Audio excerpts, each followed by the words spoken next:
Ik heb begrepen dat we dadelijk een plaquette in elk geval tijdelijk gaan laten zien. En dan moet ik het goed uitspreken, hè, want er was wat discussie over op de social media. De FUS, dus met een lange U.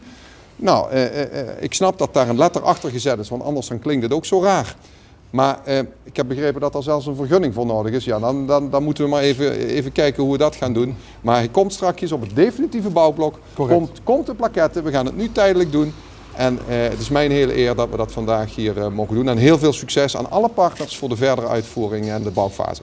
Nou, alvast dank voor die mooie woorden. Wij hebben er ook met z'n allen zin in. We gaan er zeker iets van maken. En iedereen is altijd welkom om te kijken en te leren van ons hoe wij iets aanvliegen. Op het terrein van de voormalige Rooswinkelfabriek in Roermond is woensdag officieel de bouw gestart van het nieuwe woonproject De Fuus.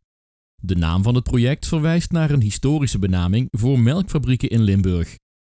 Het woord fuus is afgeleid van het begrip centrifuge, een apparaat dat vroeger een belangrijke rol speelde in het zuivelproces. Deze locatie heeft dan ook diepe wortels in de zuivelgeschiedenis van Roermond en de regio.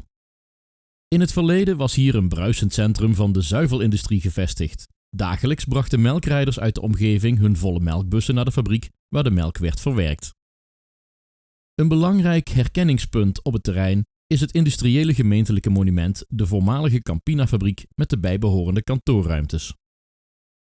In plaats van sloop wordt gekozen voor herontwikkeling. De bestaande gebouwen worden getransformeerd tot een modern appartementencomplex, waarbij het industriële karakter van de locatie zoveel mogelijk behouden blijft. Projectontwikkelaar MIBA Bouwmanagement uit Asten realiseert hier een nieuwe woonlocatie met in totaal 90 woningen. Het project bestaat uit een mix van woningtypen, waaronder 32 levensloopbestendige woningen, 6 koopappartementen en 52 huurappartementen. Met deze ontwikkeling krijgt het terrein een nieuwe bestemming als woonlocatie, terwijl tegelijkertijd een belangrijk stuk industrieel erfgoed van Roermond behouden blijft. Met de start van de bouw begint een nieuwe fase voor deze historische plek in de stad. Deze uitzending wordt mede mogelijk gemaakt door Kampeerwinkel Roermond en Oonktime Roermond.